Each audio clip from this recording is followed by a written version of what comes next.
What? ಏನ್ ನೀನ್ ಹೇಳ್ತಿರೋದು? ಹೌದು ಮೇಡಮ್, ದಿವ್ಯಾ ಅವರು ಶೇರ್ ಹೋಲ್ಡರ್ಸ್ ಎಲ್ಲಾರನ್ನೂ ತಮ್ಮ ಕಡೆ ಇರೋ ತರ ಒಪ್ಸಿದಾರಂತೆ. ಅದು ಹೇಗ್ ಸಾಧ್ಯ ಆಯ್ತು ಅನಂತ? ಅವಳಿಗೆ ಅಷ್ಟೊಂದು ಬುದ್ಧಿವಂತಿಕೆ ಹೇಗ್ ಬಂತು?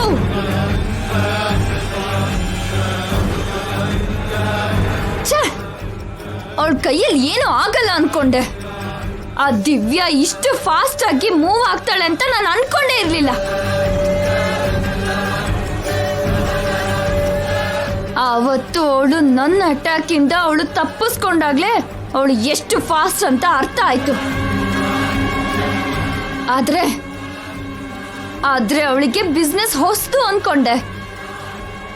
ಏನೇ ಆದ್ರೂ ಡೀಲ್ ಮಾಡೋದು ಅವಳ ಬ್ಲಡ್ ಅಲ್ಲೇ ಇದೆ ಅಂತ ಇವಾಗ ಅರ್ಥ ಆಯ್ತು. ಎಷ್ಟೇ ಆದ್ರೂ ಅವಳು ಜೈ ಮಗಳು ಅಲ್ವಾ, ದಿ ಗ್ರೇಟ್ ರೂಪಾ ಶ್ರೀನಿವಾಸ್ ಮೊಮ್ಮಗಳು. ಬರ್ತಿದಾಗೇನೆ ಆಟ ಆಡ್ಸೋಕೆ ಶುರು ಮಾಡಿದ್ಲು ಅಂತ ಆಯ್ತು. ಮೇಡಮ್, ಅವಳು ಹೀಗೆ ಆಟ ಆಡ್ತಿದ್ರೆ ಮಾರ್ಕೆಟ್ ಅಲ್ಲಿ ನಾವು ಡೌನ್ ಆಗಿ ಹೋಗ್ತೀವಿ. ಯಾವುದೇ ಪರಿಸ್ಥಿತಿನಲ್ಲೂ ಅವಳು ಅಪ್ಪರ್ ಹ್ಯಾಂಡ್ ಆಗಬಾರ್ದು. ನಾಳೆ ಟೆಂಡರ್ ಅವಳಿಗೆ ಬಂದ್ರೆ ಅವಳೇ ನಂಬರ್ 1 ಆಗ್ತಾಳೆ ಮೇಡಮ್. ರಾಕೆಟ್ ಸ್ಪೀಡಲ್ಲಿ ಓಡ್ತಾ ಇರೋ ದಿವ್ಯಾನ ಹೇಗೆ ತಡೆಯೋಕ್ಕಾಗುತ್ತೆ ಮೇಡಮ್? ಆ ಟೆಂಡರ್ ಚಾಣಕ್ಯಂಗ್ ಬರೋ ಹಾಗೆ ಮಾಡ್ಬೇಕು. ಟೆಂಡರ್ ನಮಗೆ ಬರಬೇಕು ಅಂದ್ರೆ ದಿವ್ಯಾ ಮೇಡಮ್ಗಿಂತ ಬೆಸ್ಟ್ ಕೊಟೇಶನ್ ನಾವು ಕೊಡಬೇಕು ಮೇಡಮ್.